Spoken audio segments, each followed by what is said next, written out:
Hello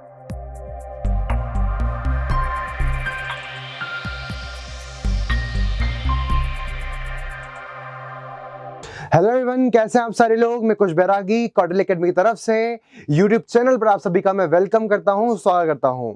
हम सारे लोग आज के सेशन में करंट से जुड़ी हुई इकोनॉमी कुछ न्यूज़ को कंप्लीट करने वाले हैं। आप सभी ने कुछ चीज़ को जाना था कि भैया आरबीआई के द्वारा थोड़े दिन पहले रेपो रेट को 50 बेसिक पॉइंट से बढ़ा दिया गया। देखिए न्यूज़ लिखी हुई है, आरबीआई के द्वारा रेपो दर को बढ़ाकर 4.40% कर दिया गया है। तो पहले हमको ये समझना है कि रेपो रेट क्या होती है और रेपो रेट के बढ़ने या कम होने से अर्थव्यवस्था पर क्या प्रभाव पड़ता है। तो चलिए आज के सेशन को स्टार्ट करते हैं आरबीआई के बारे में ये चीज समझने के लिए।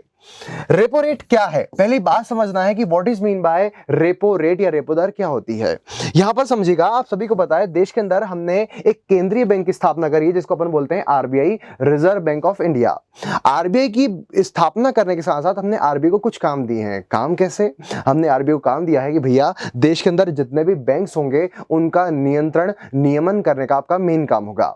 बाजार में महंगाई को नियंत्रित करने के लिए, बाजार में मुद्रा की तरलता को नियंत्रित करने का एक देवता का काम होगा। रेपो रेट आरबीआई बढ़ा रहा है, कम कर रहा है, उसका क्या प्रभाव है, बात के बाद समझेंगे हम लोग। लेकिन पहले ये तो समझे कि रेपो रेट किस चीज का नाम है। पॉइंट समझिएगा, आप सभी देश के अंदर एक संस्था को जानते होंगे जिसका नाम है रिजर्व बैंक ऑफ इंडिया, जिसे भारत में केंद्रीय बैंक के रूप में स्थापित किया गया है, जिसका मेन काम है बैंकों का नियंत्रण करना। आप सभी को पता होना चाहिए देश के अंदर कई सारे बैंक हैं और बैंकों के पिताजी के रूप में स्थापित किया हमने रिजर्व बैंक ऑफ इंडिया को। मतलब बैंकों का पिताजी कौन है? Reserve bank. आप सभी को पता है कि पिताजी या पापा क्या करते हैं? बच्चों का नियंत्रण भी करते हैं और बच्चों को सहायता भी करते हैं। तो मैं आपको अगले सेशन में एक चीज समझाने वाला हूं कि आरबीआई बैंकों पर नियंत्रण किस प्रकार से करता है। तो सीआरआर, एसएलआर कुछ ऐसे मानदंड है जिसके माध्यम से ये आरबीआई नामक पिताजी बैंकों पर नियंत्रण करते हैं। लेकिन आज हम वाली चर्चा नहीं करने वाले हैं। आज हम ये चर्चा करेंगे कि जब ये बच्चों को बैंकों को समस्या का सामना करना पड़ता है तो ये बच्चे क्या अपने पिताजी से सहायता ले सकते हैं? आंसर शुड बी यस, पिताजी सहायता भी करेंगे। अब ये सहायता कौन सी वाली है? आप सभी को पता है हमारे देश में बैंकों का प्रमुख कार्य होता है बाजार के अंदर लोन बांटना। अगर हम सारे के सारे लोग बैंक के पास जाएंगे और अपनी सेविंग जमा करेंगे तो बैंक वाले लोग हमारे जमा को स्वीकार करते हैं। साथ ही साथ बैंक वाले बाजार के अंदर उत्पादन करने वाले को जब काम करने के लिए, उत्पादन बढ़ाने के लिए ऋण के रूप में, पैसे के रूप में पूंजी की सहायता भी प्रदान करते हैं। अब मान के चलो बैंकों को मार्केट में लोन तो बांटना है लेकिन बैंकों के पास तरलता नहीं बची, बैंकों का पैसा खत्म हो गया, या बैंकों को उस टाइम पे तरलता संकट का सामना करना पड़ता है, कुछ भी कारण हो सकता है। बैंकों को इंस्टेंटली पैसों की आवश्यकता है। अगर आपको पैसे की आवश्यकता होती है तो आप बैंकों के पास जाते हो। मुझे पैसे की आवश्यकता होगी, मुझे अपने घर बनाना है तो मैं इसके पास जाऊंगा। मुझे आईफोन खरीदना है, मैं बैंक के पास जाऊंगा। मुझे कार खरीदना है, मैं इनके पास जाऊंगा। मुझे पढ़ाई करना है, मैं एजुकेशन लोन के लिए बैंकों के पास जाऊंगा। लेकिन जब बैंकों के पास पूंजी की आवश्यकता होगी तो बैंक किसके पास जाएंगे? वो उनके पिताजी के पास जाएंगे और जिसका नाम है reserve bank of India, RBI. समझना, देखिए आर्थिक सिद्धांतों को समझने में स्टूडेंट्स को बड़ी समस्याओं का सामना करना पड़ता है। रेपो रेट क्या है, जीडीपी क्या है, जीएनपी क्या है, मतलब सर खपा देती है ये चीजें। यदि आप इतने भारी भरकम कॉन्सेप्ट को मेरे साथ बड़े इजी तरीके से पूरे इकोनॉमिक्स को कंप्लीट करना चाहते हो तो कॉटल एकेडमी के ऑनलाइन प्लेटफॉर्म यानी कॉटल एकेडमी के एप्लीकेशन पर जो उसको डाउनलोड कीजिए। एक नया बैच स्टार्ट हुआ है हमारा एमपीपीएससी प्रीलिम्स का। सारी की सारी इकोनॉमिक्स हम इसी मजे से सारे कॉन्सेप्ट को क्लियर कर लेंगे और मैं गारंटी देता हूं आपको बिल्कुल भी समस्या नहीं आने वाली किसी भी कॉन्सेप्ट को समझने के लिए। बड़े से बड़ा कॉन्सेप्ट हम आसान शब्दों में समझ लेंगे। आपके पास प्रॉपर नोट्स, प्रॉपर कॉन्सेप्ट होंगे जिससे आप प्रीलिम्स और मेंस को अच्छे से कर पा रहे होंगे और अपने सिलेक्शन में अपने आगे की राह को बढ़ा पा रहे होंगे। तो कॉटल एकेडमी के साथ में जल्दी से जुड़ जाइए। केवल मैं नहीं, मेरे साथ में ज्योग्राफी पढ़ाने वाले, हिस्ट्री पढ़ाने वाले, पॉलिटी पढ़ाने वाले, इतने शानदार फैकल्टीज आपको पढ़ाएंगे जो बड़े से बड़े सब्जेक्ट के कॉन्सेप्ट को भी इजीली आपको समझाएंगे। तो इकोनॉमिक्स, ज्योग्राफी, हिस्ट्री, पॉलिटी ऐसे सब्जेक्ट का कॉन्सेप्ट क्लियर कीजिए। आइए हमारे साथ ज्वाइन कीजिए कौटिल्य एकेडमी के चैनल पर एमपीएससी का मात्र 150 दिन का ये बैच जो टाइम बाउंड को कंप्लीट कराएगा। तो भैया ये बैंक वाले ने जब रेपो रेट पर लोन मांगा, अभी आपको समझ में नहीं आ रहा है कि रेपो रेट क्या है, लेकिन बैंकों को जब भी बेटों को जब भी जरूरत पड़ेगी तो पिताजी से बोलेंगे भैया पैसे दे दो। ये पिताजी थोड़े से ना लालची टाइप के, सेल्फिश टाइप के, ये अपने बेटों को पैसा तो देंगे, उधार के रूप में पूंजी तो उपलब्ध कराएंगे ताकि तुम्हारा काम चल जाए, लेकिन बदले में ये भी कहेंगे कि भैया जो हम तुम्हें पैसा दे रहे हैं ना, उसके बदले हम एक ब्याज की राशि, एक इंटरेस्ट रेट तुमसे वसूल करेंगे। तो ध्यान रखिए, जब भी आरबीआई बैंकों को उधार देगा और बदले में एक ब्याज की दर वसूल करेगा, उसी ब्याज की दर को अपन रेपो रेट कहते हैं। क्या आप इस बात को समझ पा रहे हैं?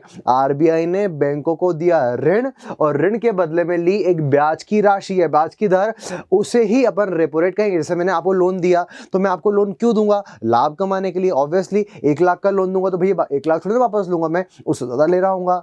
जिस ब्याज दर पर मैं आपको लोन दूंगा उसी ब्याज दर को यहां पर आप रेपो रेट बोल रहे हो, लेकिन यहां पर लेन देन आप और मेरे बीच में नहीं, बैंक और आरबीआई के बीच में हो रहा है। यानी रेपो रेट वह ब्याज की दर है जो बैंकों के द्वारा चुकाई जाती है और आरबीआई के द्वारा वसूल की जाती है। तो क्या आप रेपो रेट को समझ पा रहे हो? बिल्कुल सिंपल सी बात है, जब भी आरबीआई लोन देगा तो बदले में जो ब्याज वसूल करेगा वो रेपो रेट है, या बैंक जो रेपो रेट चुकाएंगे, जो ब्याज दर चुकाएंगे, उसे आप रेपो दर कहोगे। लेकिन इतना तो आप सामान्य रूप से जान रहे होगे, लेकिन कभी कभी एमपीएससी में, मेंस में, यूपीएससी के प्रीलिम्स में कुछ तार्किक क्वेश्चन के माध्यम से रेपो रेट के बारे में और विस्तार से चर्चा कर ली जाती है। तो आइए अपन थोड़ा सा और विस्तार समझते हैं रेपो दर को।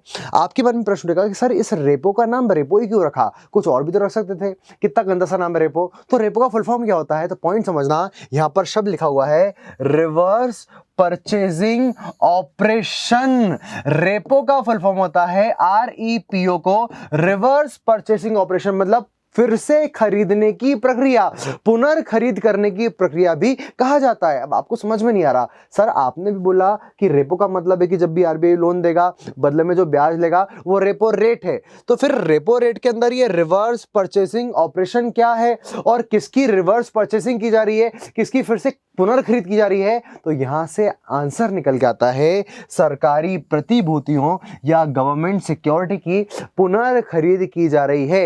इस पूरे पैराग्राफ को समझने के लिए आपको एक बात समझनी पड़ेगी, जिसके लिए मुझे नई स्लाइड का सहारा लेना पड़ेगा। आइए स्क्रीन पर देखिएगा।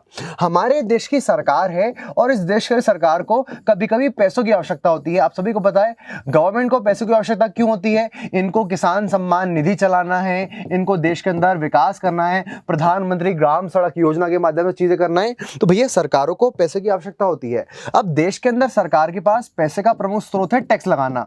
सरकार टैक्स के माध्यम से पैसा कमा सकती है। मान के चलो सरकार यदि ज्यादा टैक्स लगा देगी तो हम हल्ला करने लगेंगे कि मोदी जी ने महंगाई बढ़ा दी, ऐसा कर दिया, वैसा कर दिया, टैक्स ज्यादा ले रहा है, सारी चीजें। तो सरकार टैक्स नहीं बढ़ा पा रही, लेकिन सरकार को योजना चलाने के लिए, किसानों के लिए योजना चलाने के लिए, रोडों को निर्माण करने के लिए, शिक्षा देने के लिए पैसों की आवश्यकता है। अब सरकार पैसा कैसे कमाए? पॉइंट समझिएगा, सरकार के द्वारा, गवर्नमेंट के द्वारा कभी कभी लोन लेने के लिए एक नई हथकंडे, एक नई प्रक्रिया अपनाई जाती है, जिसे कहा जाता है सरकारी प्रतिभूतियां। ध्यान रखिएगा, यहां पर शब्द आता है एक नया, जिसको आपको समझने की आवश्यकता है। सरकारी प्रतिभूतियों को आप गवर्नमेंट सिक्योरिटीज या गवर्नमेंट सेक, जी सेक के नाम से भी जानते हो। अब क्या होती है सरकारी प्रतिभूतियां? अब मान के चलो आप सारे लोग जो मुझे देख रहे हो, उस टाइम पे मुझे सुन रहे हो, आप सारे लोग को पैसे की आवश्यकता होती है, या आप लोग को पैसे की आवश्यकता होती है, तो मुझे बता कुछ सर देखो हमको है ना पूरे 10 लाख रुपए की आवश्यकता है, क्या आप हमारी हेल्प कर दोगे? तो मैं बोल रहा हूँ ठीक है चलो भैया 10 लाख मेरे पास अभी है नहीं, 10 लाख तो आप मांगने जाओगे शाम को, ठीक ना, लेकिन फिर भी बोलते हो, समझाने के लिए बोल रहा हूँ कि सर मुझे 10 लाख की आवश्यकता है। मान के चलो मैंने आपको 10 लाख रुपए दिए। अब मैंने आपको 10 लाख रुपए दिए भरोसे के आधार पे कि आप मुझे 2 महीने बाद, 3 महीने बाद जब भी आपका काम हो जाएगा तो आप मुझे पैसे लौटा दोगे। लेकिन आप सारे लोग क्या करते हो, 10 लाख लेते हो और लेके भाग जाते हो सिंगापुर। अब भैया मेरे पास कोई प्रूफ है क्या आपके खिलाफ कोर्ट में जाने का कि सामने वाले फला फला व्यक्ति ने मुझसे 10 लाख लिए थे और वो मुझे चुका नहीं रहा है? आप तो मुझे बोल दोगे सर तुम कौन, तुमसे तो हमने ऑनलाइन क्लास में पढ़ा था। मतलब आपको जब मैंने 10 लाख रुपए दिए तो बदले में आपने मुझे कुछ प्रूफ नहीं दिया, लिखित पेपर नहीं दिया जिसके ऊपर लिखा हुआ है कि फलाना फलाना व्यक्ति कुछ सर से 10 लाख रुपए ले रहा है। पॉइंट समझना, यानी जब भी मैं लोन बांटूंगा तो बदले में मुझे या तो कुछ ना कुछ गिरवी रखवाना होता है या मैं प्रूफ मांगूंगा, एक पेपर मांगूंगा जिस पर आप साइन करके जाओगे। अगर आप पैसा लेके भाग जाते हो तो मैं कोर्ट में दिखाऊंगा कि सर देखो इसने साइन किया हुआ है और इसके ऊपर खिलाफ कार्रवाई की जाए, नहीं तो मेरा पैसा लौटाया जाए। समझ पा रहे हैं? पॉइंट समझिएगा, भारत की सरकार को जब पैसे की आवश्यकता होती है तो इस देश के अंदर वो जारी करती है आरबीआई के माध्यम से सरकारी प्रतिभूति। ये आरबीआई जो है ना, ये सरकार के एजेंट के रूप में काम करता है। जैसे मेरा कोई असिस्टेंट हो तो वो मेरा काम कर रहा होगा, वैसे ही गवर्नमेंट के एजेंट के रूप में कौन काम कर रहा है? Reserve bank of India. अब पैसा किसको चाहिए? सरकार को। अब सरकार को पैसा चाहिए तो मान के चलो इस मार्केट में हम सारे लोग बैठे हुए हैं और हमारे मार्केट में ए लड़का बैठा हुआ है, बी लड़का बैठा हुआ है और सी लड़का बैठा हुआ है। इन तीनों के पास में 1 लाख रुपए की राशि है और ये तीनों लोग अपने पैसे को कहीं ना कहीं निवेश करना चाह रहे हैं। सरकार ने कहा यदि आप 1 लाख रुपए हमको दोगे तो बदले में हम तुम्हें गवर्नमेंट सिक्योरिटी यानी जीसेक दे देंगे। मतलब ये जीसेक किसके पास आएगी? इन तीनों लोग के पास में। प्रूफ है कि भैया हमने सरकार को 1 लाख रुपए दिया है, सरकार नहीं लौटाती बाद में पैसा तो ये केस कोर्ट में जाके केस कर सकते हैं। अब सरकार ने इनको जीसेक दे दी, बदले में आ गया इनके पास में 1 लाख रुपए।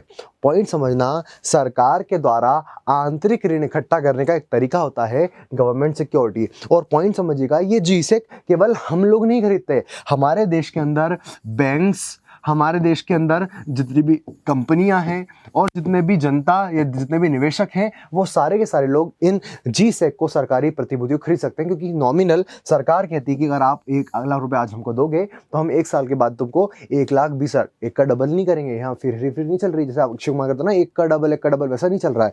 यहाँ पर 1 लाख के बदले 1,10,000 का रिटर्न, 10% रिटर्न, ऐसा कुछ सरकार आपको देगी। यहाँ पर पैसा डूबेगा नहीं क्योंकि ये सरकार के द्वारा गारंटी दी जा रही है। पॉइंट समझिएगा कि रेपो रेट के टाइम पे जीसेक का यूज क्यों किया जा रहा है? सर आप ये क्यों बता रहे हो? मैं आपको इसलिए बता रहा हूं क्योंकि जनता जब भी जीसेक खरीदेगी वो किससे खरीदेगी? आरबीआई के माध्यम से, क्योंकि आरबीआई यहां पर एजेंट है। अब पॉइंट समझना, यदि आरबीआई ने आपको जीसेक बेचा है और आरबीआई आपसे जीसेक वापस ले ले तो क्या इसे आप रिवर्स परचेसिंग बोलोगे? बिल्कुल बोलोगे। मैंने आपको ये पेन बेचा और मैंने ही आपसे ये पेन खरीद लिया तो मैंने इस पेन का क्या किया? खरीदना नहीं बोलेंगे, इसे पुनर्खरीदना बोलेंगे, रिवर्स परचेसिंग ऑपरेशंस को बोलेंगे। अब ये समझना रेपो रेट में कहां से लागू हो रहा है। जैसे ये जो पिताजी है ना आरबीआई, ये बहुत ज्यादा स्वार्थी टाइप के पिताजी हैं। ये अपने पिताजी ऐसा नहीं कि जो आपके लिए काम करते जाएंगे। जब ये आरबीआई अपने बच्चों को लोन देता है तो बदले में ब्याज की दर तो वसूल करता ही है, जैसे अपन रेपो रेट बोलते हैं। लेकिन पॉइंट समझिएगा, इन बैंकों पर, अपने बेटों पर इन पिताजी का भरोसा नहीं है। अरे भैया, जब ये बैंक लोन लेते हैं तो बदले में इनसे गिरवी रखवाई जाती है जीसेक। मान के चलो मैं आपको 10 लाख रुपए का लोन देता हूं, लेकिन आपसे मैंने आपकी गाड़ी, आपका बंगला, आपके मंगलसूत्र, आपका सोने की चूड़ी, आपकी ये आपकी नहीं होगी लेकिन आपके आसपास आपकी मतलब जो होता है ना घर में किसी लोग की होती है, अगर आपके घर की कुछ ना कुछ ऐसी वस्तु जो कीमती है अगर वो मैं गिरवी रखवा लूं और उसके बाद मैं आपको लोन दूं, तभी जाके इसको सुरक्षित ऋण माना जाएगा और मुझे कोई दिक्कत नहीं है। आप भाग जाओ पैसा लेके, मैं आपकी गाड़ी बेच दूंगा, आपको घर बेच दूंगा, पैसा निकाल लूंगा। बैंक के ऊपर क्योंकि भरोसा नहीं है, हो सकता है बैंकों को लोन दिया और बैंक फेल हो गए, इसलिए आरबीआई कहता है यदि तुम्हें 10 लाख का लोन चाहिए तो एक काम करो, हमें पता है कि भैया तुमने पहले हमसे ही जीसेक खरीदी होगी, पहले उस गवर्नमेंट सिक्योरिटी को गिरवी में रख दो। मतलब यहां पर गवर्नमेंट सिक्योरिटी को पहले गिरवी में रखवाया जाता है आरबीआई के पास बैंकों से, उसके बाद में ऋण दिया जाता है। रेपो ऋण को देने से पहले आपको गवर्नमेंट सिक्योरिटी रखनी पड़ेगी, उसके बाद में आपको लोन मिलेगा। और क्योंकि इन बैंकों ने पहले आरबीआई से ही गवर्नमेंट सिक्योरिटी खरीदी थी, अब आरबीआई वापस उन्हें अपने पास रखवा रहा है, तो देखने में ऐसा लगता है कि आरबीआई यहां पर रिवर्स परचेसिंग ऑपरेशन कर रहा है जीसेक का। इसलिए आपको रेपो रेट के अंदर रिवर्स परचेसिंग और गवर्नमेंट सिक्योरिटी के सारे क्रियाकलाप देखने मिलते हैं। क्या आप इस बात को समझ पा रहे हैं? अगर मेंस में भी आ गया, प्रीलिम्स में भी आ गया, तो बैंकों के माध्यम से आरबीआई क्या काम कर रहा है, ब्याज भी ले रहा है, जीसेक भी ले रहा है। इतना लालची पिताजी आपको देखने मिल रहा है आरबीआई, लेकिन लालच होना जरूरी है, क्योंकि अगर ऐसा नियंत्रण नहीं होगा तो बैंक कुछ तो भी काम करेंगे और बाद में आप या हमको नुकसान पहुंच रहा होगा। समझ पा रहे हैं? चलिए आगे की पृष्ठभूमि की ओर बढ़ते हैं। अब हम समझते हैं, यदि देश के अंदर रेपो रेट, जैसे आपने देखा अभी स्टार्टिंग में बताया था मैंने आपको कि आरबीआई ने अभी रेपो रेट का मान बढ़ा दिया। अब रेपो रेट के बढ़ने से क्या होता है? रेपो रेट के बढ़ने से आप सभी को पता होना चाहिए, यदि देश के अंदर आरबीआई ने रेपो रेट का मान बढ़ा दिया तो आप सभी को पता है कि रेपो रेट बढ़ गया मतलब बैंकों को अगर आरबीआई से अब लोन चाहिए तो बैंकों को ब्याज अधिक चुकाना पड़ेगा, कम चुकाना पड़ेगा। ऑब्वियसली बैंकों को अधिक ब्याज दर देनी पड़ेगी लोन के एवज में। अब पॉइंट समझना, अगर ब्याज दर अधिक चुकानी पड़ी तो भैया जो बैंक मजबूरी में होंगे वो तो लोन ले लेंगे, लेकिन अधिकांश बैंक क्या आरबीआई से लोन लेना चाहेंगे? आरबीआई से लोन नहीं लेना चाहेंगे। क्यों? क्योंकि बदले में उन्हें बहुत ज्यादा ब्याज चुकाना पड़ रहा है। अच्छा सोच के देखो, मैं आपको दो लोन देता हूं, एक सस्ता लोन, मतलब मैं आपको एक बार लोन देता हूं तो बहुत कम ब्याज दर लेता हूं, तो आप सारे लोग पसंद हो जाओगे, मजा जाएगा आपको, सारे के सारे लोग लोन ले जाओगे। लेकिन एक बार मैं बोलता हूं कि मैं तुमको 1 लाख तो दूंगा, लेकिन बदले में मुझे तुम्हें 2 लाख चुकाने पड़ेंगे। क्या लोगे? क्या सर पागल समझाएगा, इतना ज्यादा ब्याज चुकाएंगे? पॉइंट समझना, रेपो रेट बढ़ेगा तो बैंकों को बदले में ब्याज दर ज्यादा देना पड़ेगी, ज्यादा ब्याज दर चुकानी है, इसलिए अधिकांश बैंक लोन नहीं लेंगे और बैंकों के पास तरलता क्या हो जाएगी? पहले की तुलना में कम हो जाएगी। क्योंकि भैया उन्हें लोन लिया ही नहीं है। अब जब बैंकों के पास ही पैसा नहीं है तो क्या वो जनता को उधार बांट पाएगा? जनता को जब वो उधार नहीं बांट पाएगा तो बाजार में मुद्रा की तरलता कम हो जाएगी। यानी रेपो रेट के बढ़ने से बाजार में मुद्रा की तरलता कम हो जाती है। व्हाट इज मीन बाय तरलता? यदि आप लोग के पास पैसा नहीं आया लोन के रूप में, मतलब आपके पास पैसा है ही नहीं, तो तरलता मार्केट में है ही नहीं। मन में प्रश्न उठेगा कि सर आरबीआई ऐसा क्यों करता है, बाजार में मुद्रा की तरलता कम क्यों कर रहा है? तो शब्द से परिचय करवाना पड़ेगा मुझे, मुद्रास्फीति से। यह मुद्रास्फीति का मतलब वही है जिसे आप महंगाई के रूप से जानते हो। सखी सैया तो बहुत ही कमात है, ये महंगाई डायन खाए जाते हैं। भैया महंगाई और मुद्रास्फीति का एक कारण होता है मार्केट में मांग में वृद्धि होना। जैसे मान के चलो हम 10 लोग बैठे हैं और 10 को भूख लगी है, लेकिन मार्केट में समोसे केवल 2 हैं। समोसे की कीमत साधारण होती है 10 रुपए का एक समोसा, लेकिन सोच के देखो अब 10 लोग हैं, 10 लोग को भूख लग रही है और समोसे 2 हैं, तो कौन व्यक्ति उन 2 समोसे खाएगा? जो समोसे की कीमत 10 नहीं, कोई व्यक्ति यदि 100 रुपए की कीमत चुकाएगा तो उसी व्यक्ति को वो समोसा मिल पाएगा। मतलब जब 10 लोग होंगे तो जो सबसे ज्यादा पैसा देगा उन समोसों के लिए, वो समोसों को खाकर अपनी भूख मिटा पाएगा। मतलब जब मांग में वृद्धि होती है, जब लोग होते हैं तो वो मांग करते हैं और मांग में वृद्धि कारण वस्तु की कीमतें बढ़ जाती हैं और वस्तु की कीमतें बढ़ना ही क्या कहलाती है? जैसे समोसा 10 का था, अब वो 100 रुपए का बोली के आधार पर बिक रहा है, तो वस्तु की कीमत महंगी हो गई और देश में आपको महंगाई या मुद्रास्फीति देखने मिल रही है। लेकिन और देखिएगा कि भैया मांग में वृद्धि का कारण क्या है? मांग में वृद्धि का कारण यह है क्योंकि बाजार में जनता के पास में मुद्रा की तरलता ज्यादा है। यदि जनता के पास पैसा होता ही नहीं तो वो मांग कर ही नहीं पाती, और मांग ही नहीं करती तो मुद्रास्फीति नहीं होती है। मतलब अगर आपको महंगाई कंट्रोल करना है तो मांग कंट्रोल करनी पड़ेगी, मांग कंट्रोल करना है तो मुद्रा की तरलता नियमित करनी पड़ेगी। और आप सभी को पता है यदि रेपो रेट का मान बढ़ा दिया जाएगा तो बाजार में मुद्रा की तरलता कम हो जाएगी, और मुद्रा की तरलता कम होगी तो मांग कम हो जाएगी, मांग कम होगी तो महंगाई कम होगी। इसलिए एक नोट ध्यान रखिएगा, आरबीआई के द्वारा रेपो रेट के मान में वृद्धि की जाती है तरलता कम करने के लिए या महंगाई को नियंत्रित करने के लिए। उसी प्रकार से एक नया सिद्धांत हम समझें कि बी प्रभाव अपन देखते हैं। अब अगर रेपो रेट के मान को बढ़ाने की जगह रेपो रेट के मान को कम कर दिया जाए, अब सोच के देखो, रेपो रेट का मान कम कर रहे हैं, इसका मतलब क्या है कि अगर आरबीआई से बैंकों को लोन लेना है तो बैंकों को बदले में जो ब्याज चुकाना पड़ेगा वो कम होगा। अब सोच के देखो, बैंकों को कम ब्याज चुकाना है तो अधिकांश बैंक उधार लेने के लिए प्रेरित होंगे। उधार के लिए प्रेरित होंगे तो भैया बैंकों के पास में ज्यादा उधार आ जाएगा और बैंक वाले अब बहुत पैसे वाले हो जाएंगे, बैंकों के पास में तरलता बढ़ जाएगी। जब बैंकों के पास पैसा जाएगा तो बैंक क्या करेंगे? उस पैसे को अचार तो डालेंगे नहीं, बैंक आप लोग को मतलब मतलब जनता को उधार के रूप में पैसा बांटेंगे, और जब जनता के पास में उधार बढ़ेगा, पैसा बढ़ेगा, तो बाजार यानी जनता के पास मुद्रा की तरलता बढ़ जाएगी। और मुद्रा की तरलता जनता के पास बढ़ती है तो आपको संबंध देखने मिलेगा कि रेपो रेट के मान को कम करने से बाजार में मुद्रा की तरलता बढ़ जाती है। अब आपके मन में प्रश्न होगा कि तरलता क्या है? पहले आरबीआई ने तरलता कम करी, अब आरबीआई तरलता बढ़ा रहा है। इससे क्या पॉइंट समझना, यदि मार्केट में तरलता ज़्यादा होगी ना तो मांग ज़्यादा होगी तो महंगाई बढ़ जाएगी, वो भी गलत है। यदि मार्केट में तरलता कम होगी तो तरलता कम होने से जनता के पास पैसा नहीं बचेगा, और जनता के पास पैसा नहीं बचने से मांग बिल्कुल नहीं होगी, और मांग यदि नहीं होगी तो देश में उत्पादन करने वाले उत्पादन नहीं करेंगे, और उत्पादन नहीं करेंगे तो देश की जीडीपी नहीं बढ़ेगी, और देश की जीडीपी नहीं बढ़ेगी तो देश आर्थिक समृद्धि को प्राप्त नहीं हो पाएगा।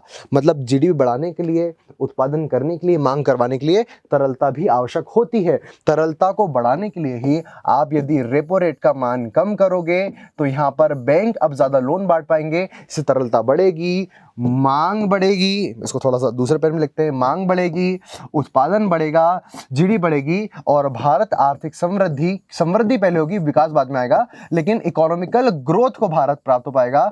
यही एक साधारण सा कॉन्सेप्ट है रेपो रेट को बढ़ाने और कम करने का। तो आप ध्यान दीजिएगा, वर्तमान में आरबीआई ने रेपो रेट को बढ़ाकर 4.40% किया, तो उसके पीछे क्या तार्किक कारण था? सारे लोग मुझे कमेंट सेक्शन बताइए। अगर आपको कुछ दिख रहा है, नींबू के भाव बढ़ रहे थे सर, उसको कंट्रोल करना था, या कुछ ऐसे तार्किक कारण आपको देखने मिल रहे हैं, तो आरबीआई के उस क्रोनोलॉजी को थोड़ा इवेल्युएट करके बताइए कि वर्तमान में ये रेपो रेट क्यों बढ़ाई गई, क्या कारण आप जानते हैं। तो पूरा को समझा दिया है।